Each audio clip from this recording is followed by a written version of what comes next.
Hey guys, as you see, I've got a lot of new stuff to update you guys on. We're going to first start off with my detail parts and kits, then we'll move on to passenger cars and freight cars, and then we'll end up with locomotives. So, alright, we'll move in for a closer look at the kits and detail parts now. Alright, here are some things I've purchased recently. I purchased some HO scale dumpster kits. Hobby shop up in Flint, Michigan, Riders. It'd be pretty cool when done. You can have them opened or closed. So, got 3 of them to build in there. I've got many detail parts from beacons to horns, brass horns, and air conditioners and whatnot. I'm not going to show all those. I've purchased about over 50 things of detail parts from Details West, Detail Associates in the past month. So there's too much to show, but there's going to be a lot of super detailing updates I'll be doing on my locomotives and stuff. I like to make them as prototypical as possible. And it's kind of hard to find Detail West parts, especially the horns and stuff anymore these days, it seems like. So I buy them whenever possible. But back here we got a relay cabinet. My friend actually gave this to me. It was that color when I got it. So I gave it a coat of metallic silver, which is basically signal box silver. And I think it turned out pretty nice. This is for like a railroad crossing or trackside signal.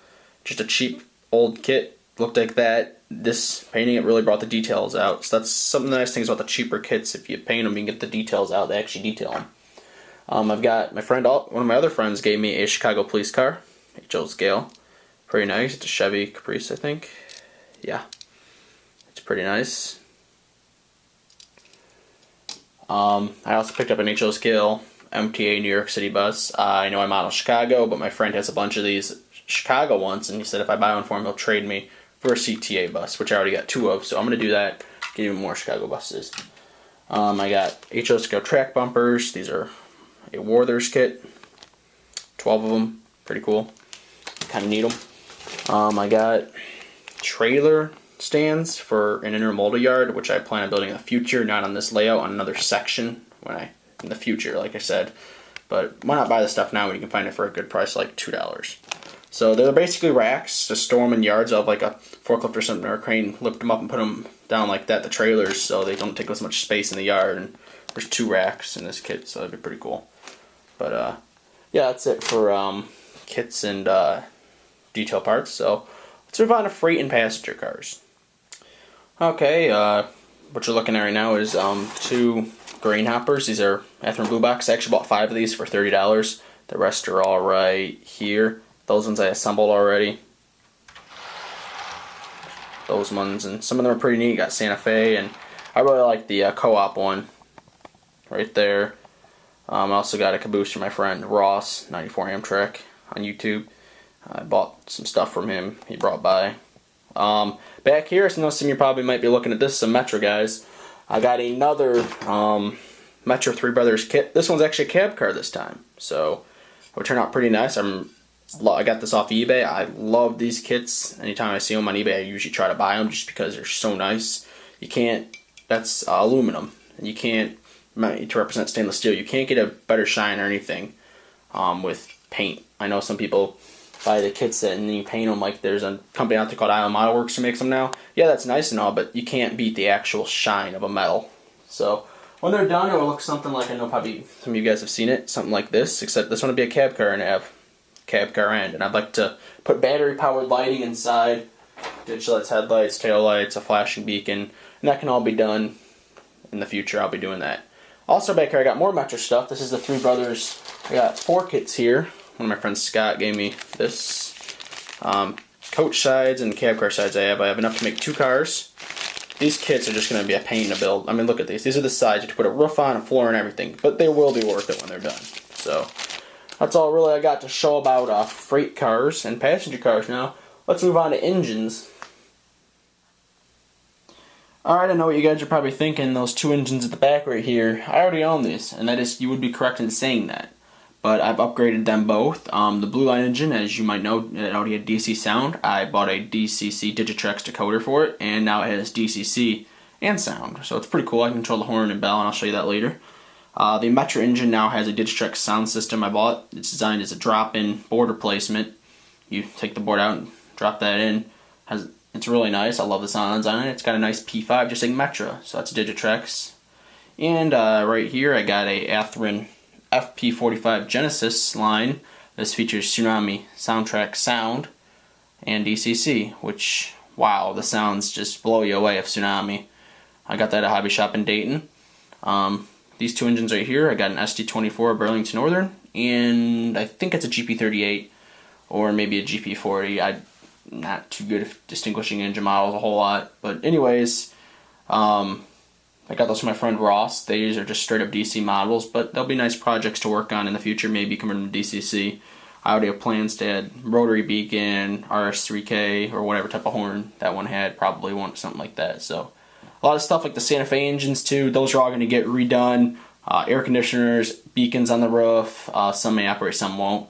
I'm going to relocate horns, put them up on high stands, just kind of stuff to give it more prototypical appearances rather than the stock stuff. Just kind of neat. I always like detailing engine models. So let's fire up some trains here and run them. We'll run the DC stuff first. It's got the the DC hooked up, and then we'll hook up the DCC and demonstrate some of the sounds and even lighting effects of some of these engines. So, all right, stay tuned. Let's run some trains now. Here is the Burlington Northern SD24. This is a Concours model, by the way. Pretty nice engine. Runs really good. A lot of weight in it. Handrail's a little bit thick, but I'm not too worried about it. Alright, let's test the Santa Fe one out. Next, that is a Bachmann model too, by the way. Here is the Santa Fe GP something or other. Smooth engine. Like I said, this is a Bachmann one. It's not the heaviest, but real nice yard / local locomotive. Light number boards are just pretty nice. So, alright, now let's move on to the DCC stuff. I know a lot of you probably want to hear the sounds of some of this stuff. Alright, here is the Broadway Limited Blue Line, now equipped with DCC. So let's fire it up. I love this startup sound.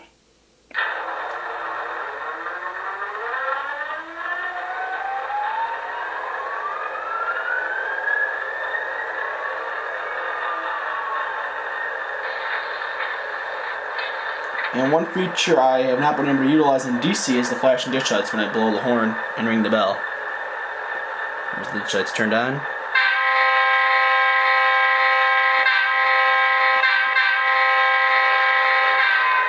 You can kind of curl the horn too if you do a couple fast taps like this,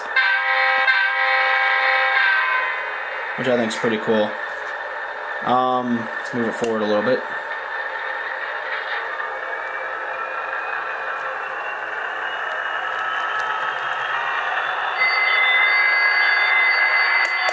It's got a nice brake squeal when you stop.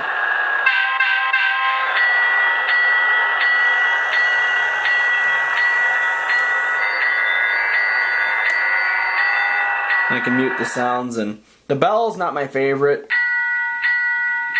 but it's not bad.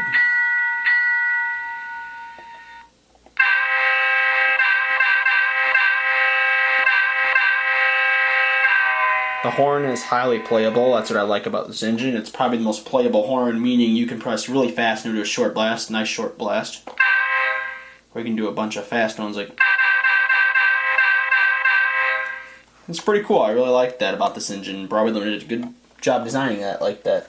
So, alright, let's move on to the Metra F40 now with a sound system, which I think you guys will like. It's pretty cool. Alright, let's fire up the Kato Metra F40 with Digitrex DCC and sound.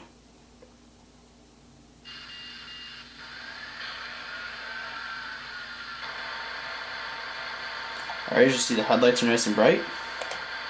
Switch it to tail lights too. Pretty cool. Here's the P5 horn. Handbrake's going off right now if you can hear that.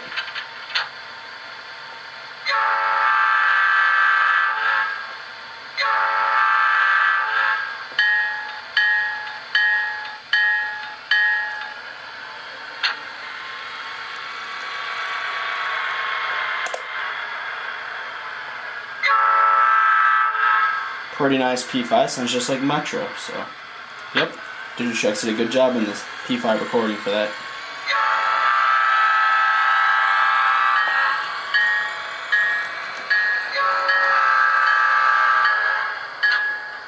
Alright, let's move on to the Santa Fe FP45. Here is my Athearn Genesis FP45 with Soundtrack Tsunami sound system and DCC installed. I got this, like I said, at a hobby shop in Dayton.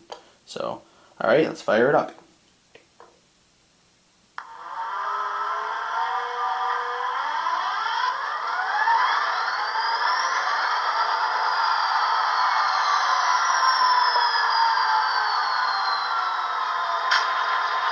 It's got a nice headlight. It dims nicely when you take it in reverse. It doesn't just turn off. I can dim it. Up on the roof we got a Mars light. Love that. And an emergency Mars light, which would come on if the train was put in emergency to warn other trains there's danger ahead on the tracks. And that is an extremely neat feature. So let's hear the sound system on this thing. This is the horn. I changed it to an RS5T. I know the real horn is a Leslie S5T, but for some reason that's not offered as one of the horns you can use. But whatever, I like this horn anyways.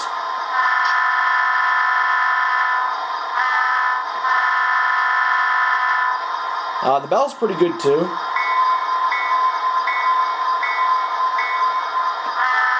And these engine sounds are just phenomenal.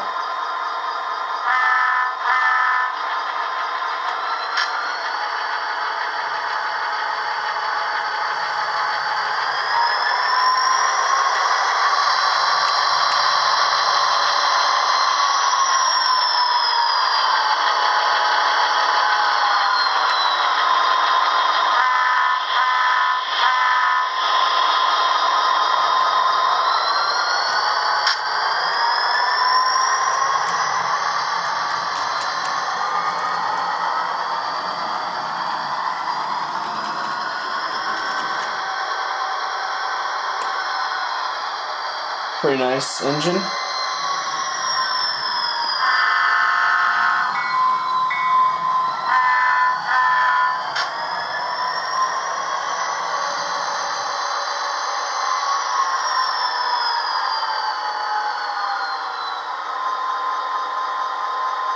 Alright, well, last thing I have to show you guys is my new Digitrex Zephyr DCC system. So, moving over closer to show you guys that. Alright, this is my new Digitrex Zephyr system. I bought this at a hobby shop in Flint, Michigan called Riders. I paid $191 for it. They're going for more than that now, so that's a pretty good price. The reason I bought it was my Easy Command was pretty nice. It was just, you're limited to what you do. You can't do programming. You can only have a few engines. It's just, it was a great, I don't have any complaints of it, just it's a good starter system. So, pretty good system. But, alright, when I give power to the track, this engine will start up.